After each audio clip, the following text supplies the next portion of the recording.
what Tim Tebow does. Brings a crowd wherever he goes. Even though he's not in New York or LA, he really can't escape the mania that follows his name. That's right, Tim Tebow was in Williamsburg this afternoon, and the man that so many of you have seen time and time again in orange and blue looked pretty good today in the William and Mary green out at Zabel Stadium. After all, it's the color he'll be wearing next season for the New York Jets. Tebow is just one of 3 big-time athletes helping out at the William and Mary.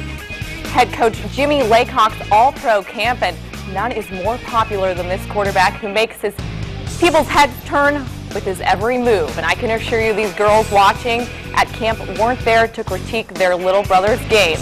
If those ladies were wondering, he is single. He tweeted about it today, but these kids didn't care about that. They were there to catch passes from the man who certainly is a role model. Some of the things that I was just trying to share with them. When part of the talk was talking to them about loving what they do, about being passionate about what they do, and being willing to sacrifice. And when you have dreams and ambitions and goals, go out there and put something on the line, and go out there and risk your time and risk your energy, and go out there and achieve it. And don't listen to people that tell you that you can't. As for Tebow's status as an NFL quarterback, he admitted today he has done some special teams work with the New York Jets. He also has been working out in LA when he can, and he seems to be pretty busy.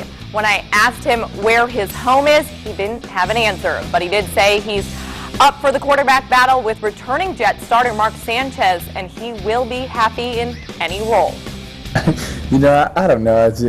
We'll see when we get to training camp, but for me, I'm just trying to go out there and, like I said, have a great attitude, have great effort, and whatever my role is, do it to the best of my ability. And I don't know exactly what my role is. However I can help the team. I've always had that attitude, and I'll continue to be a quarterback. But however I can help the team, I'll have a great attitude doing it. Tomorrow, Victor Cruz of the New York Giants will be at camp, and this guy might not have quite the following that Tebow does, but you still might recognize his face. After all, his paycheck, at least the one coming from the NFL, is a bit higher than Tebow's. Arizona Cardinal Larry Fitzgerald was at camp this morning, and Tebow and Fitzgerald were able to chat a little bit last night when they were in Williamsburg waiting for camp to start. Fitzgerald spends his off-season in Minnesota.